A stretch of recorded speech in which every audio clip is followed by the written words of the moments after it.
live in Lakewood, but I grew up in Anaheim, and I have 4 chickens in my backyard.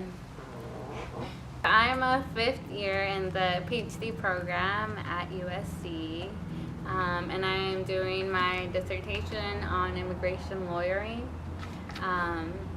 And part of it can touch on like heavy things like how lawyers worked during the Trump administration and era, which was highly xenophobic and had so many different changes and the rules so fast. And so, you know, getting a PhD is difficult.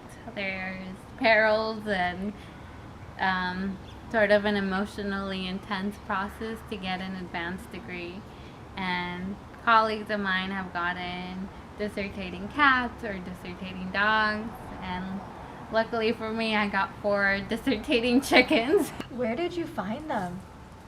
So we like jumped on Google and looked up like feed stores, so it's where you would go, and then they were actually on special. It was buy 2 get 1 free. We originally planned for 2 chickens, and then there was that offer of buy 2 chickens get 1 free, and then we adopted the last chicken, so now there's 4. Even though we thought of only getting 2, there are now 4. So this one here is named Miss Perfect because when she was little she had no spots. She was very uniform in color. Yeah.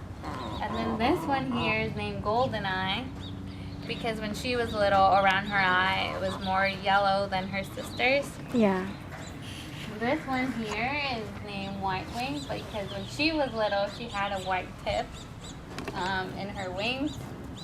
And then the last chicken, our adopted chicken over there, she has 2 names. When we adopted her she was slightly bigger than the rest, so we called her Big Chicken. But I also sometimes refer to her as Bertha Canela. So Bertha after the environmental activist, and Canela because that's her color. Either way, she's BC. Ever since we moved here, I knew I wanted to have chickens. My uncle and my aunt, both of them had chickens, and I thought it was pretty cool. And having this backyard was kind of like a motivating factor, and also it's been kind of cool to share this backyard with them and seeing them have like way more fun in it every day than I could have in my own backyard.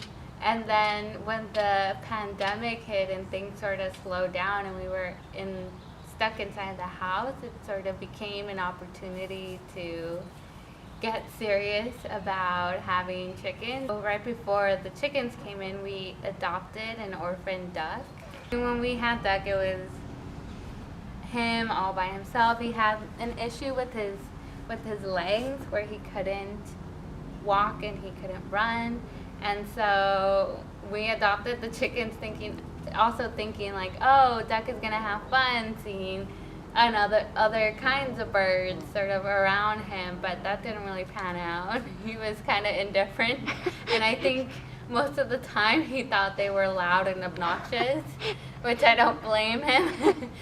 but it was great to have Duck and the chickens at least together for a couple months. One other thing that's been cool about having chickens is that it's sort of a gateway to know my grandma in a different light, my abuelita. So my mom will come over and she'll be like, oh, did you know that like when your grandma's chickens were eggs or were doing this or had this bad habit, she would do this to like prevent that or to address their bad habit.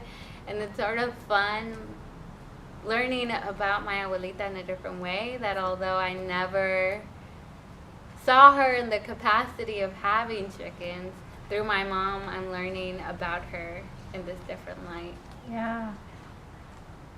The most fun part, I want to say, especially as dissertating chickens, is, you know, I'm doing my dissertation and I'm doing interviews for my dissertation. I think it's really fun at the end of heavy interviews or interviews that have a lot of heavy emotional stuff to like be able to come out here and just hug them, and they have no idea what just went on, and they like don't care, can never understand a dissertation, but yet they like provide so much emotional relief like post interviewing. Just really fun to like come out here and like go from like a professional grad student setting in like 10 seconds, run out here and be like in a completely different world almost. And I think the hardest part of having chickens is having to wake up like at 6 a.m. sometimes when they wake up. Yeah, so I have to feed them like once a day. So in the morning, like I come and fill their water and fill their food. But we also, just kind of more for fun's sakes, come out here more often and give them like kitchen scraps or vegetable leaves from our garden or different things like that, which they enjoy, or like papaya seeds, so like cutting into melons and papayas, like all those seeds we take out and give it to the chickens.